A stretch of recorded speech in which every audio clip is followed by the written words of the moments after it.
واپس کر کے ان کو واپس پارلیمنٹ کے اندر پہنچایا جائے. تو میرا کہنے کا مقصد ہے کہ اگر ہم نے الیکشن سے رائے فرار اختیار کرنی ہوتی تو دستے کی دھن ہمیں ویسے کھا جاتی. اگر ہم نے رائے فرار اختیار کرنی ہوتی تو یہ بھی بائی الیکشن ہوئے, مہنگائی کے باوجود میں نے خود بذات خود عمران نیازی کے خلاف الیکشن لڑا اور اللہ کے فضل سے 78,000 ووٹ دیے. یہاں تک رہی بات عمران خان کی پاپولیرٹی کی اور اس کی جو اس کو زوم ہے اپنا, کتنے لوگ عمران خان کے کہنے پہ سڑکوں پر ہیں مجھے بتائیں. کیا پاکستان میں لاکھوں لوگ امٹ آئے ہیں؟ کیا پاکستان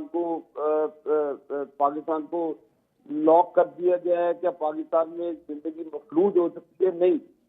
لوگ پریشان ہیں, مہنگائی کی وجہ سے ضرور پریشان ہیں, لوگ تذبذب کا شکار ہیں. یہ سارے کام اسی کے کیے ہوئے ہیں. کرتا درتا یہ فیض علی کے ساتھ مل کر اس نے پاکستان کا جو جنازہ نکالنا تھا تو وہ اس کا خمیازہ 22 کروڑ عوام ابھی تک فیض حمید اور اس کی جو باقیات ہے, تو یہ جو آپ نے وہ سابقہ چیف جسٹس کا نام دیا ثاقب نثار کا, شیخ عظمت سعید کو جس طرح پھر نوازا گیا, پھر سعید آصف سعید کھوسا, یہ وہ سارے ظالم ہیں جنہوں نے پاکستان کا معاشی قتل کیا ہے اور اس کی بنیاد انہوں نے محمد نواز شریف کو سزا دے کر رکھی تھی. اچھا اب اس میں سن لیں میری یہ سارے امپائروں کے ساتھ تو مل کے کھیلے. یہ نواز شریف سے ڈرتے تھے اس وقت کہ یہ روتا تھا, ان کے قدموں میں بیٹھتا تھا جی کہ اگر نواز شریف کو چھوڑا گیا تو میں نواز شریف کی موجودگی میں الیکشن نہیں جیت سکتا. تو یہ میچ تو خود فکس کر کے کھیلے. تو اب یہ رونا کس چیز کا؟ پارلیمنٹ جب اپنی مدت پوری کرے گی, یہ کیسے ہو سکتا ہے کہ 2 صوبوں میں مردم شماری کے پاکستان کا 1/3 پنجاب ہے اور وہاں پہ آپ بغیر مردم شماری کے الیکشن کرا دیں, اور صوبہ سندھ اور صوبہ بلوچستان میں آپ مردم شماری کے ساتھ جائیں. آپ پاکستان میں تفریق پیدا کرنا چاہتے ہیں. صحیح ہے. آپ کیا پنجاب اس میں عابد شیر علی صاحب میں اس طرف آؤں گا. ذرا ایک اور سوال ہے, پھر میں ذرا باقیوں کو بھی شامل کر لوں. سوال اس سے کہ اوپننگ بھی ہو جائے گی. سوال یہ ہے کہ کیا حکومت عمران خان صاحب کو واقعی قتل کرانا چاہتی ہے؟ جس طریقے سے وہ کہہ رہے ہیں, پورا انہوں نے ایک جو ڈھانچہ ہے اس کو ایکسپوز کیا ہے کہ کس طریقے سے یہ واردات ڈالنے کی تیاری کی جا رہی ہے. میں سمجھتا ہوں کہ حکومت کو عمران خان کو گرفتار کر کے اس کی انویسٹیگیشن کرنی چاہیے. کون اس کے لیے پھر سب سے سیف جگہ اڈیالہ جیل ہے, پھر وہیں پہ چلے جائے جس طرح بزدلوں کی طرح کل اپنے سر کو کور کر کے آیا ہوا تھا اور لوگوں کے بچوں کو کہتا ہے کہ قربانیاں دیں. خود بزدل اپنی زندگی اس کو اتنی پیاری ہے. لیکن آپ مجھے بتائیں کیا کوئی بھی حکومت وقت ہم کبھی بھی نہیں چاہیں گے کہ یہ بیمار ہو, کبھی بھی نہیں چاہیں گے کہ یہ سیاسی اکھاڑے سے باہر جائے. پاکستان مسلم لیگ نون ہماری جماعت اس طرح کی بزدلانہ حرکتیں نہ کرتی ہے نہ سوچتی ہے, یہ تخلیق کاری خود کرتا ہے. تو میں نہیں سمجھتا کہ یہ بزدل آدمی اتنا بہادر ہے, اور یہ میں سمجھتا ہوں کہ خودکشی کا پلان کر رہا ہے اور اس کا مدعا یہ ڈالنا چاہ رہا ہے حکومت وقت کے اوپر. عابد شیر علی صاحب میں آتا ہوں. میری بات سن لیں. اللہ نہ کرے کہ اس کی زندگی کو کچھ ہو. ٹھیک ہے, ہم سیاسی دشمن ضرور ہیں, سیاسی حریف ضرور ہیں, لیکن ایک دوسرے کے اتنے دشمن نہیں ہے کہ ہم کہیں کہ وہ مر جائے فلان مر جائے. اللہ تعالیٰ اس سے محفوظ رکھے. میں عابد شیر علی صاحب آتا ہوں آپ کے پاس واپس. اس میں اب بیرسٹر گوہر صاحب یہ فرمائیے گا کہ عمران خان نے آج جس طریقے سے پورا ایک پلان جو ہے انہوں نے کہا مجھے پتا ہے, میں اس کا اظہار کر رہا ہوں, تو کیا آپ اس کے اوپر کوئی قانونی کارروائی کی طرف بھی جانا چاہیں گے؟ ندیم صاحب ایکچولی پہلی بات تو یہ ہے کہ جو الفاظ اور جس طرح ادائیگی کی ہے آج رانا ثناء اللہ صاحب, اس کی بھی بڑی سخت مذمت کرتا ہوں. عابد شیر علی صاحب کی حالت یہ بڑے پارلیمنٹرین رہے ہیں, ایسے الفاظ ادا نہیں کرنے چاہیے کسی بھی لیڈر کے بارے میں جس طرح ان کے زبان استعمال کیا. لیکن اینی وے اس کو سائڈ کر کے دیکھیں, جہاں تک عمران خان صاحب پہ قاتلانہ حملے کی بات ہے تو پہلے قاتلانہ حملہ ہو چکا ہے. اس وقت انہوں نے نام لے لیے, ریکویسٹ بھی کر لی, چیف جسٹس کو لیٹر بھی لکھا کہ ان بندوں کے نام لے کر کے ایف آئی آر میں شروع کرو. جہاں سے ابتدا ہوتی ہے پہلے نام آتا ہے اور پھر آگے انویسٹیگیشن ہوتی ہے. اس کے بعد وہ ایک لیٹر لکھتے ہیں اور سپریم کورٹ سے ریکویسٹ کرتے ہیں. وہ پٹیشن ابھی بھی سپریم کورٹ کے سامنے پینڈنگ ہے کہ آپ کمیشن بنا لیں. اس کمیشن میں جا کر کے میں پیش ہو جاؤں, ابتدا تو کر لیں, میں آ جاؤں, میں آپ کو بتاؤں, ایکسپلین کروں کہ کون کون لوگ ہیں جو اس میں انوالو ہیں اور کون کون لوگ ہیں جن کو ان سے فائدہ ہونا ہے. اور یہ کون سی ایسی بات ہے, کیا بے نظیر نے اپنے دور میں پرویز الہی صاحب کا نام نہیں لیا تھا, مشرف کا نام نہیں لیا تھا. اس وقت عمران جو نواز شریف صاحب ہے انہوں نے کس کس کے نام لیے تھے. تو یہ تو نام ہوتے ہیں, لیکن آپ بنائیں ایک انویسٹیگیشن ٹیم بنائیں. عمران خان صاحب نے تو ریکویسٹ کی ہے سپریم کورٹ سے کہ آپ کمیشن بنائیں اور سٹیٹمنٹ لے لیں. یہ بالکل ایک ضرور ہے. ندیم صاحب اگر ابھی پرسوں آئے تھے, خان صاحب آئے تھے جوڈیشل کمپلیکس میں, اگر آپ وہ فوٹیج یہ ڈسکلوز کرے جو یہ نہیں دکھاتے جس وقت اندر کی شیلنگ انہوں نے کی ہے, جو شیلنگ انہوں نے ہم پہ کی ہے, جو شیلنگ انہوں نے کورٹ پہ کی ہے, شیشوں پہ جو شیلنگ ہوئی ہے, بختر بند گاڑیاں جو کورٹ کے اندر آئی جو کبھی نہیں آئی تھی, آلموسٹ 400 پیپل جس کی ویڈیو بنی ہے اور تصویریں بھی ہم نے شیئر کی ہے کچھ جو ہمیں اجازت تھی جہاں سے ہم لے سکتے تھے, وہ تصویریں آپ دیکھو. تو ایک بندہ جس کو کورٹ نے کہا اور وہ کورٹ میں جا رہا ہے اور وہ یہی کہہ رہا ہے کہ میں نے جا کے حاضری لگانا ہے, اور آپ اوپر سے ٹاپ سے بیٹھ کر کے شیلنگ کرے, تو کس مقصد ہے آپ کا. اور وہ جس نے اپلیکیشنیں دی ہیں, اور ایک بھی نہیں دو, لاہور ہائی کورٹ میں بھی دی ہیں, اسلام آباد ہائی کورٹ میں بھی دی ہیں, اور استدعا فقط اتنی ہے کہ میرے جتنے کیسز ہے میں سمجھتا ہوں کہ میری جان کو خطرہ ہے, مجھے اتنی اجازت دی جائے تاکہ میں کورٹ میں تھرو ویڈیو لنک پیش. میں آتا ہوں گور خان صاحب. اچھا, اس میں اب زاہد خان صاحب یہ فرمائیے گا کہ آپ بھی یہی سمجھتے ہیں کہ اس وقت جو بحران ہے اس کے نتیجے میں انتخابات جو ہیں اگر اس طریقے سے ہوتے ہیں جو عمران خان صاحب کی خواہش ہے تو یہ مزید انتشار کا سبب بنیں گے؟ دیکھیے ندیم حسین صاحب, دو باتیں ہیں. ایک تو آپ نے بات کی کہ وہ آج آئی جی اسلام آباد میں آئی جی لاہور کا نام دے دیا. آپ کو یاد ہوگا ایک سال پہلے یہ عمران خان صاحب کہہ رہے کہ میرے خلاف قتل کا سازش بنا ہے, اور وہ 4 نام ہے جس کے آڈیو میں نے بنا کے کسی محفوظ جگہ پہ رکھا ہے. تو آپ مجھے اب بتا دیں کہ وہ آڈیو پھر ابھی فالتو ہو گیا, یہ کوئی نئی بات آ گئی, یا یہ نئے کوئی لوگ آ گئے, کیونکہ وہ پرانے والی بات جس طریقے سے آپ نے کیا امریکہ کے خلاف کہ میرے حکومت امریکہ نے گرایا ہے, پھر وہ امریکہ کی لابنگ ہو گئی, ابھی امریکہ کے ساتھ صلح ہو گیا. تو یہ باتیں تو عمران خان کی تو بدلتے رہتے ہیں, تبدیلی بدلتے رہتی ہے. آج ایک ہے, کل پھر دوسری ہو جائے گی, پرسوں تیسری ہو جائے گی. تو میرے خیال میں دیکھیں ایک بات میں واضح کروں کہ یہ کہہ رہے کہ شیلنگ تو آپ کی حکومت نے صوبے, ہماری صوبے میں ٹیچرز بھی شیلنگ کرتے رہے, آپ ڈاکٹرز کے اوپر شیلنگ کرتے رہے, نرسوں کے اوپر شیلنگ کرتے رہے. شیلنگ تو اتنا بڑا مسئلہ نہیں ہوتا ہے, یہ تو ہوتا رہتا ہے. اس میں رونے دھونے کی کوئی بات نہیں ہوتی ہے, کیونکہ اگر آپ سیاسی کارکن ہیں تو یہ چیزوں کو تو آپ نے فیس کرنا ہوگا. اور ان کی خوش قسمتی ہے کہ جب بھی یہ سیاست میں آئے ہیں تو اس ملک میں جمہوریت ہے. اگر اس ملک میں ڈکٹیٹر ہوتا اور یہ لوگ آتے تو پھر ان کو پتہ چل جاتا کہ یار کتنا مشکل ہوتا ہے. لیکن یہ چیزیں تو ہوتی رہتی. مجھے اس بات میں ایک بات میں واضح کر لوں کہ اس وقت نواز شریف نے بہت بڑی غلطی کی تھی 2014 میں, کیونکہ جوائنٹ سیشن میں نے خود سپیچ کیا تھا, میں آپ سب کو بتا دیا تھا کہ آپ کے خلاف جو سازش ہو رہا ہے پارلیمنٹ آپ کے ساتھ کھڑے ہیں, اور پارلیمنٹ اس ملک کا سپریم باڈی جو ہے وہ پارلیمنٹ ہے اور کوئی نہیں ہے, اس کے علاوہ کوئی نہیں ہے. تو آپ اس پہ اپنا یہ پارلیمنٹ کو اعتماد میں لیں اور بتا دیں کہ وہ سازش کرنے والے کون لوگ ہیں. نہیں بتا دیا, اس کے ساتھ جو کچھ ہوا, پھر یہ جو آپ آج نیشنل اسمبلی میں چیف جسٹس کا اس وقت کی چیف جسٹس کا تصویر لہرایا جا رہا تھا, یا وہ آرمی وہ جو ایس آئی کی چیف کی بات ہو رہی تھی. لیکن آج بھی انہیں پرسوں ہمارے ابھی اجلاس ہو رہا تھا جس میں ہمیں ہمارے ریٹائرڈ سینیٹرز کو بھی بلایا تھا. میں نے بھی اس میں اسپیچ کیا اور میں نے یہی بات کی کہ یہ موجودہ حکومت اپنے پارلیمنٹ کی سپریمیسی قائم کرے. اگر یہ سپریمیسی پارلیمنٹ کی قائم نہیں کرے گی تو اس ملک میں جمہوریت کیا چیز ہوگی یا کوئی اور کیا چیز چلے گا. مجھے زاہد خان صاحب ایک بریک لینا پڑ رہا ہے. ناظرین ہماری گفتگو جاری ہے, وقت ہوا ایک مختصر سے کمرشل بریک کا, ملتے ہیں اس وقفے کے بعد.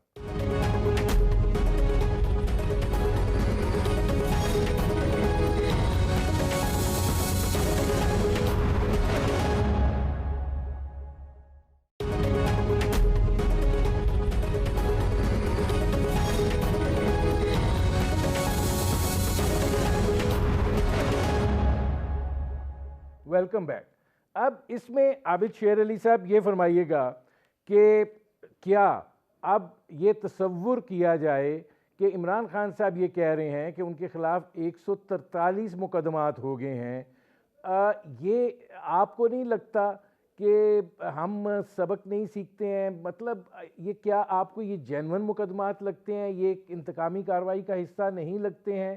اور یہ جس طریقے سے عمران خان صاحب کو اب ٹارگٹ کر لیا گیا ہے، کیا سیاسی طور پہ ان کے ساتھ آپ مقابلہ کر کے اور پھر ان کو سائیڈ لائن نہیں کر سکتے بجائے اس کے کہ یہ اس طرح کی صورتحال ہو؟ دیکھیں جی کہ ہم نے کوئی ایسا کام نہیں کیا. انہوں نے تو نواز شریف صاحب کو عدالتوں کے ذریعے سازش کے ذریعے سائیڈ لائن کرایا، اور یہ نواز شریف صاحب کا سیاسی طور پر مقابلہ نہیں کر سکتے تھے فیض حمید اور یہ سب لوگ، اور انہوں نے فیصلہ کیا نواز شریف کو بھی اندر کر دیں، مریم نواز شریف صاحبہ کو بھی اندر کر دیں، اور جس طرح پھر زہر دیا گیا محمد نواز شریف صاحب کو جیل کے اندر، اور جس طرح ان کی صحت کے ساتھ کھیلا گیا، اس طرح کا تو ہم نے انتقامی کام ہی نہیں کیا. مریم نواز شریف صاحبہ کو انہوں نے اڈیالہ جیل میں نواز شریف صاحب کے سامنے ہتھکڑی لگائی. ہم نے تو بھی کوئی کام ہی نہیں کیا. ہم نے کوئی ہیومن شیلڈ نہیں بنائی کہ اپنے اتنے بزرگ لوگوں کے ہم کہنے کی گرفتاری نہیں دیں گے، ہم عدالتوں کا احترام نہیں کریں گے، پیش نہیں ہوں گے، مقدمات میں فرد جرم عائد ہونی ہے، ہم بھاگیں گے. یہ کام ہم نہیں کر رہے. ہمیں تو 90 دن کے لیے بند کر دیا جاتا تھا، سورج بھی نہیں جاتا تھا، اور فیملی سے ملاقاتیں بھی نہیں ہوتی تھی. یہ عمران نیازی کے دور میں ہوا. عابد شیر علی صاحب یہی بات کہی جا رہی ہے کہ آپ اپنی اس کی تسکین چاہتے ہیں، بدلے کی تسکین چاہتے ہیں. نہیں، یہ تسکین ہم نہیں چاہتے. ہائی کورٹ، یہ عدالت عظمیٰ کا فیصلہ تھا کہ اس کو گرفتار کر کے پیش کیا جائے. اب دیکھیں، ایک طرف تو آپ قانون اور آئین کی بات کرتے ہیں، بیرسٹر صاحب بیٹھے ہیں میرے لیے بڑے قابل احترام ہیں، کیا ان کو کیا ہائی کورٹوں میں جلسے جلوسوں کے ساتھ آنے کی اجازت ہے؟ کیا پھر اس طرح پھر پورے لوگ جلسے دھوم کے ساتھ آیا کریں گے اور اپنی مرضی کے فیصلے لے کر چلے جایا کریں گے؟ آپ دیکھیں، جب آپ ادھم مچائیں گے، پولیس کے اوپر پیٹرول بم پھینکیں گے، لوگوں کے اوپر دہشت گردی پہ اکسائیں گے، تو یہ تو کوئی پولیٹیکل پارٹی اس کو افورڈ نہیں کر سکتی. آپ کو پتہ تھا جب ماضی میں یہی الزام این پی ایم پر لگتا تھا، اور انہوں نے ان کے جو لیڈر تھے الطاف حسین صاحب، ان کے اوپر بین کروایا، اور جس طرح پھر ان کی وہ ہوا سارا. میں عابد شیر علی صاحب، چونکہ وقت تھوڑا ہے، میں آتا ہوں آپ کی طرف، میں آتا ہوں. میری بات سن لیں جی. میں آپ کا جواب دے رہا ہوں کہ جو آپ کہہ رہے ہیں کہ ہم سیاسی لوگ ہیں، ہر چیز کا سیاسی میدان میں مقابلہ کرتے ہیں. یہ نہیں ہے کہ آپ ملک کو برباد کر کے بعد میں آپ کہیے کہ آپ کی مرضی سے ملک چلے گا. ایسا نہیں ہوگا. ٹھیک ہے. آئین اور قانون کے مطابق چلے گا. جو وائلیشن کرے گا اس کو پھر بھگتنا پڑے گا. اچھا، اب اس میں بیرسٹر گوہر صاحب یہ فرمائیے گا کہ اگر الیکشنز جو ہیں وہ حکومت جو ہے وہ جو توجیہات پیش کی جا رہی ہیں کہ یہ منصفانہ اور شفاف نہیں ہوں گے اگر 2 صوبوں میں پہلے کروائے جاتے ہیں، وہ پھر ڈکٹیٹ کریں گے کہ آگے قومی اسمبلی میں کیا ہوتا ہے اور کیا نہیں ہوتا، تو اگر الیکشن پھر اپنے وقت پر چلے جاتے ہیں تو کیا آپ سمجھتے ہیں کہ آپ لوگ پھر اگر پارلیمنٹ سے یہ فیصلہ آتا ہے تو آپ کیا کریں گے؟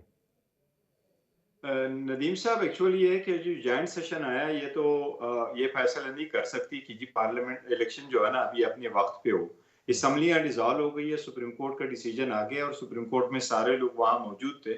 اب تو ان کی کورٹ میں ہے ہی نہیں پارلیمان کے پاس یہ اختیار ہے کہ وہ ایسا فیصلہ کر رہے ہیں انلیس انٹل وہ ایسے ڈیسیجن دے دے جو سپریم کورٹ نے نارو کے کیس میں فل بینچ نے کہا تھا کہ اگر ہم نے کوئی ڈیسیجن دیا ہو تو پارلیمنٹ کے پاس اختیار ہے ہماری ڈیسیجن کو سیٹ اسائیڈ کر لے، لیکن اس کے تقاضے یہ پورے کرے پہلے کہ ایک لا وہاں پٹ اپ کرے اور اس میں کہیں کہ ناٹ وتھسٹینڈنگ اینی تھنگ، اس لا کو یہ جو ڈائریکشن دی ہے سپریم کورٹ نے اس کو نلیفائی کرتے ہیں تو وہ آرڈر مینٹین ہوگا.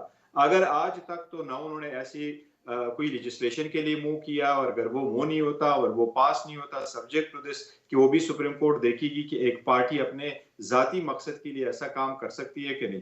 اگر وہ نہیں ہے تو سپریم کورٹ کا ڈیسیجن آ چکا ہے، پھر ہر حال میں 90 دن میں الیکشن ہونے. اب ندیم صاحب ایک بات کا آپ کو میں ایکسپلین کروں، 18ویں ترمیم کے بعد سارے صوبے انڈیپینڈنٹ ہے، آٹونومی ہے صوبوں کے پاس. ان کا چیف ایگزیکٹو وزیر اعلیٰ ہے، گورنر نمائندہ ہے وفاق کا، اور جو صوبہ اپنے حساب کے لیے جو لیجسلیشن چاہے وہ کر سکتی ہے. اگر آئین کا تقاضا ہوتا کہ سارے الیکشن ایک دن ہوتے تو صبحوں کو یہ کیوں اختیار ہوتا کہ وہ اٹانومس ہو؟ جو اسمبلی ڈیزالو ہو جاتی ہے، آئین کا یہی تقاضا ہے کہ 90 دن کے اندر الیکشن ہو، اور کیوں نہیں ہو سکتے الیکشن؟ اگر ابھی الیکشن ہو سکتے ہیں، اب ہر صوبے کے الیکشن انڈیپینڈنٹ ہو سکتے ہیں، کیا انڈیا میں ایسا نہیں ہوتا؟ کیا مختلف باقی ممالک میں ایسا نہیں ہوتا؟ میں آتا ہوں بیرسٹر گور صاحب. اچھا، اس میں زاہد خان صاحب یہ فرمائیے گا کہ آپ کو کیا لگ رہا ہے کہ ہم مزید سیاسی دلدل میں دھنسنے جا رہے ہیں؟ عمران خان صاحب نے جو مینار پاکستان کا جلسہ ہے اس کو وہ ریفرینڈم قرار دے رہے ہیں، اور وہ یہ بات کہہ رہے ہیں کہ لگ پتہ جائے گا کہ قوم کدھر کھڑی ہے. تو ادھر یہ سوچ ہے حکمران اتحاد کی، تو آپ کو لگتا ہے کہ ہم کسی بڑے حادثے کی طرف جا رہے ہیں؟ ٹھیک ہے ندیم حسین صاحب، حادثے میں تو آپ آلریڈی ہے. اس وقت آپ کی معیشت کہاں کھڑی ہے؟ آپ کو پتہ ہے اس وقت آپ کی معیشت کی برباد ہو چکا ہے. آپ اس وقت آپ بتا دیں، آپ کو آئی ایم ایف ڈکٹیٹ کر رہا ہے. آپ کو درمیان خلیجات کی آپ نے بات کی، وہ کس کی نمائندگی کر رہا ہے؟ وہ تو یہودیوں کے نمائندہ ہے. وہ آپ کو بات کرتے ہیں، وہ آپ کے ملک میں اندر مداخلت کرتے ہیں. دیکھیں، ہم تو عدم تشدد والے لوگ ہیں، لیکن اگر آپ کو وہ کہتے ہیں کہ لانگ رینج کے جو میزائل آپ کو نہ بنائیں، وہ کس مقصد کے لیے بات کرتے ہیں؟ اور وہ اس وقت آپ کو آئی ایم ایف کچھ بھی نہیں دے رہا ہے، اور وہ جب نہیں دے رہے تو آپ کے دوست ممالک بھی آپ کو کہہ رہے کہ جی وہ دیں گے تو ہم آپ کو دیں گے، اور پھر وہ آئی ایم ایف والے اس کو کہہ رہے کہ جی یہ جو آپ دوست ممالک یہ پیسے دیں گے تو پھر ہم دیں گے. اب ہم کہاں کھڑے؟ اس وقت ملک کہاں کھڑی ہے؟ اور آپ کی پارلیمنٹ کہاں ہے؟ اگر اس وقت یہ ملک میں جمہوریت ہے اور پارلیمنٹ ہے، اور پارلیمنٹ ہر ایک فیصلہ ڈیسیجن لے سکتا ہے، کیونکہ اس ملک کے سپریم باڈی جو ہے وہ پارلیمنٹ ہے. اگر یہ موجودہ حکومت نکما ہے اور کچھ فیصلے نہیں لے سکتی تو اس کی مرضی ہے. لیکن اس وقت جو صورتحال ہے، آپ مجھے بتا رہے کہ اس ملک میں افراتفری کیا ہے. اب آپ کے جو کل آپ کے جو لوگ شہید ہو گئے، اس سے اٹیک ہوا، آپ مجھے بتا رہے اس صورتحال میں الیکشن، دیکھیں الیکشن ہونا بہت ضروری ہے، الیکشن ہے ضروری، لیکن اس وقت آپ کی معیشت کہاں ہے؟ آپ اس جو مشکلات ہے اس سے تو ملک کو تو کم سے کم نکال دیں. اگر آپ ان کو اس مشکلات میں ہیں تو آپ کے الیکشن تو ضروری ہے، کیونکہ جمہوریت کے بغیر تو ملک چل نہیں سکتا. میں آتا ہوں زاہد خان صاحب. گور خان صاحب ذرا جلدی جواب دیجیے گا کہ اس وقت جو صورتحال ہے، کیا آپ یہ سمجھتے ہیں کوئی ڈائیلاگ ممکن ہے؟ مجھے نہیں لگتا کہ اب عمران خان پر سیاسی جو قیادت ہے حکمران اتحاد کی وہ اعتماد کرنے کے لیے تیار ہے، یا کوئی راستہ آپ سمجھیں کہ کوئی ایسا ڈائیلاگ جس کے نتیجے میں کوئی اتفاق رائے ہو سکے؟ پالیٹکس میں ندیم صاحب میرا خیال ہے کہ ڈائلاگ ہونے چاہیے اور فلیکسیبلٹی بھی شو کرنے چاہیے. اس وقت جو سرکمسٹانسز ہے، میرا خیال ہے حکومت نے بہت دیر کر لی. اگر ایسا ہی ہوتا تو تھوڑے سے، اگر آپ ایک طرف کسی پہ 142 اور 143 FIR بنا رہے اور دوسری طرف ان کو کہہ رہے ہیں کہ آپ ڈائلاگ بھی کریں اور آپ ان کو گولیاں بھی چلا رہے، تو ایسے صورتحال میں ڈائلاگ کیسے ہوگی؟ اور میٹر جب سپریم کورٹ میں چلا گیا تھا تو اس وقت بھی ہو سکتا تھا. Now it is too late. میرا نہیں خیال ہے کہ کوئی ایک بھی بندوبست ہو سکتا ہے. یہ ان کی خام خیالی ہے ندیم صاحب کہ یہ الیکشن رک جائیں گے. ابھی ہم نے پٹیشن فائل کر دی، میں نے اور شمائل بٹ صاحب نے سپریم کورٹ میں پٹیشن دی، اور سپریم کورٹ سے استدعا یہ کی ہے کہ آپ نے ایک آرڈر کیا 90 دن میں انتخابات ہو. اب جس طرح حمزہ شریف صاحب کا ووٹ جو ہے وہ اسپیکر نے لیا تھا، یا گورنر کی جگہ ہدایت ہوئی تھی کہ اگر گورنر ووٹ نہیں لے سکے تو صدر صاحب لے لے. ہماری بھی وہی استدعا ہے کہ اگر گورنر ڈیٹ نہیں دیتا تو صدر صاحب دے دیں. میں بیرسٹر گور صاحب آتا ہوں، میرے پاس آخری منٹ رہ گیا ہے. عابد شیر علی صاحب، کیا پھر یہ سمجھا جائے کہ ملک جو ہے وہ ایک اور محاذہ رائی کی طرف بڑھ رہا ہے؟ میں سمجھتا ہوں کہ ملک ضروری ہے، عمران خان ضروری نہیں ہے. نہ عمران خان کی خواہشوں کے مطابق یہ ملک چلے گا. یہ ملک پاکستان کی 22 کروڑ عوام کا ہے، جس کی معیشت کا جنازہ عمران خان نے نکالا. جو انہوں نے تماشا کیا، جو انہوں نے پاکستان کا حشر کیا، جو پاکستان کے اداروں کا انہوں نے حشر کیا، وہ آپ کے سامنے ہے. میں یہ سمجھتا ہوں کہ پاکستان میں ایک ہی وقت پہ انتخابات ہونے چاہیے یکسوئی کے ساتھ، تاکہ کوئی تفریق نہ رہے، کوئی افغانی کے ساتھ پاکستان میں انتخابات ہونے چاہیے. ڈیجیٹل جو سینسس ابھی ہو رہا ہے وہ 2 مہینے لگیں گے، مکمل ہو جائیں گے، تو اس میں کوئی حرج نہیں ہے کہ 2 مہینے کے بعد انتخابات ہو جائیں، کوئی قیامت نہیں آ جائے گی. پاکستان کا استحکام ضروری ہے. عمران خان کا ذہنی علاج ہم نہیں کر سکتے, لیکن پاکستان کے استحکام کے لیے ضروری ہے. بہت شکریہ عابد شیر علی صاحب, بہت شکریہ بیرسٹر گور صاحب, بہت شکریہ زاہد خان صاحب. ناظرین, وقت ہوا ایک مختصر سے کمرشل بریک کا. بریک سے جب واپس آئیں گے تو زلمے خلیل زاد اور سینیٹر جیکی روسن جو ہیں ان کے ٹویٹس پہ بات کریں گے.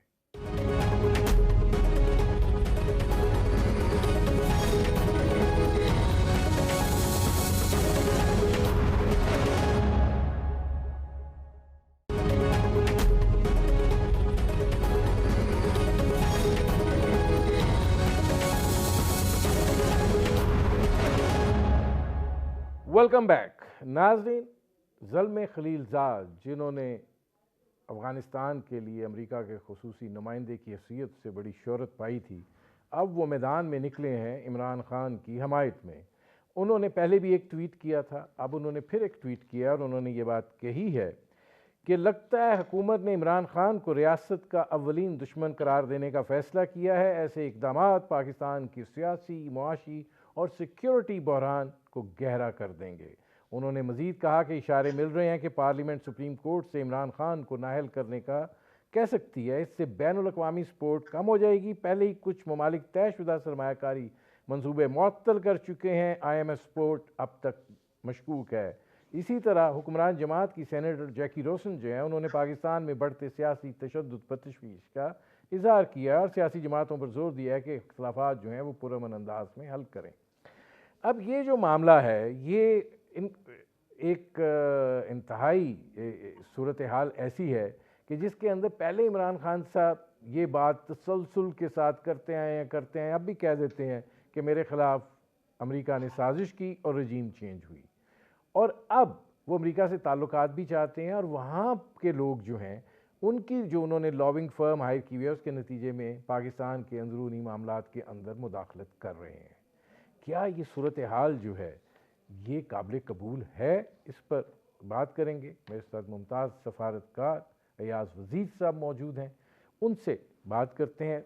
ایاز وزیر صاحب, یہ کیا معاملہ ہے زلمے خلیل زاد کا؟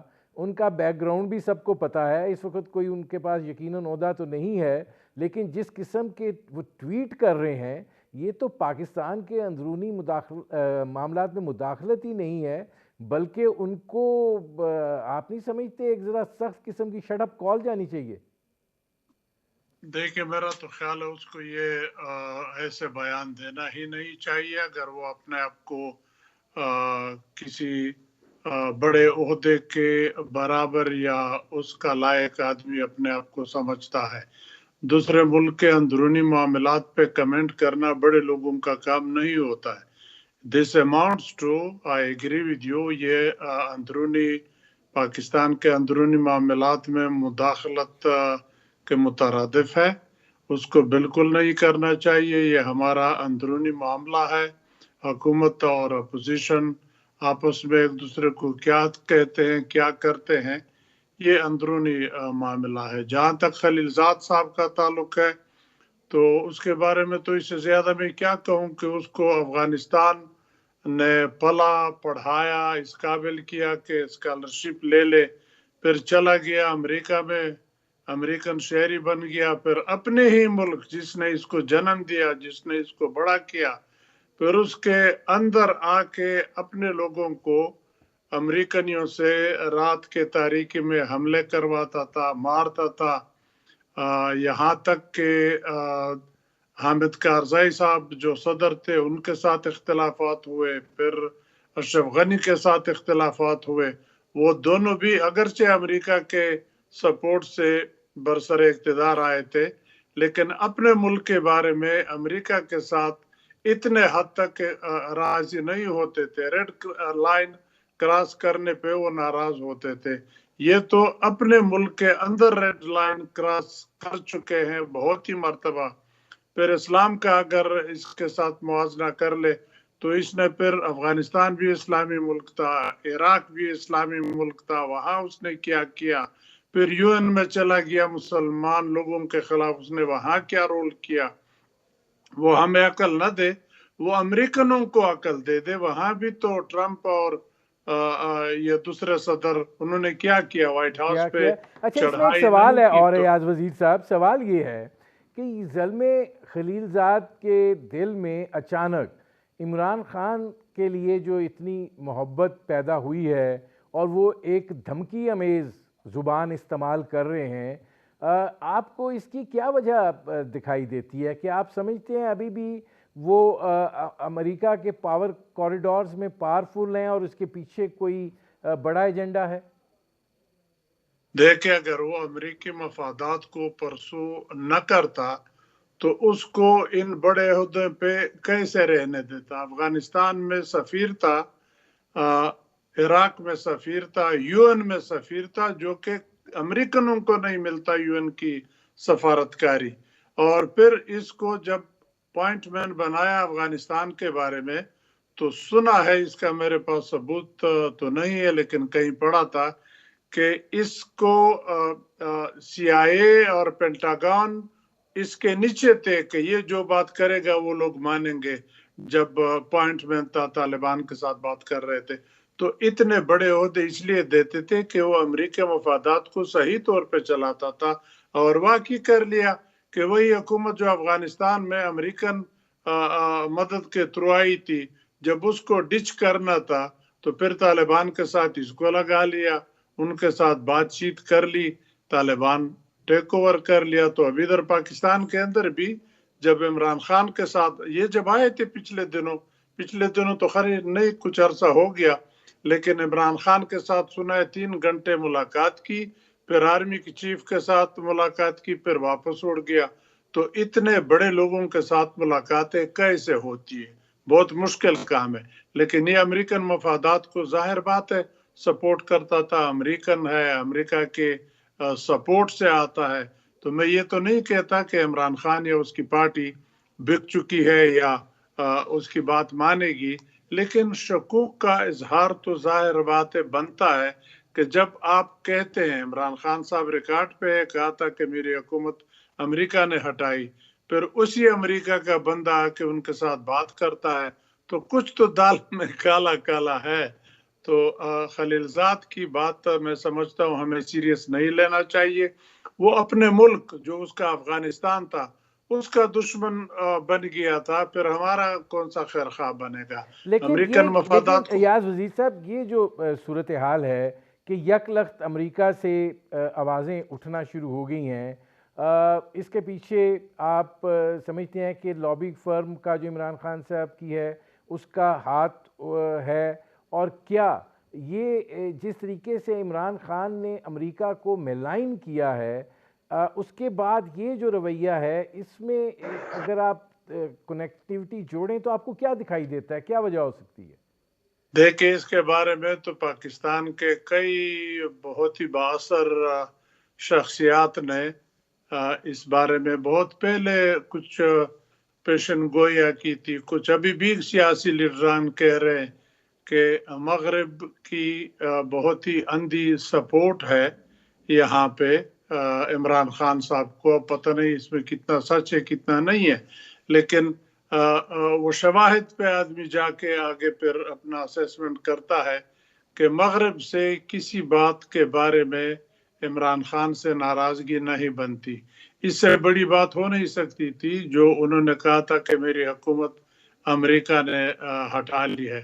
تو تعلقات خاصے خراب ہو گئے تھے، بلکہ بائیڈن نے تو ان کو ٹیلی فون کال بھی نہیں کیا اگر وہ سلسلہ جوڑنا ہے۔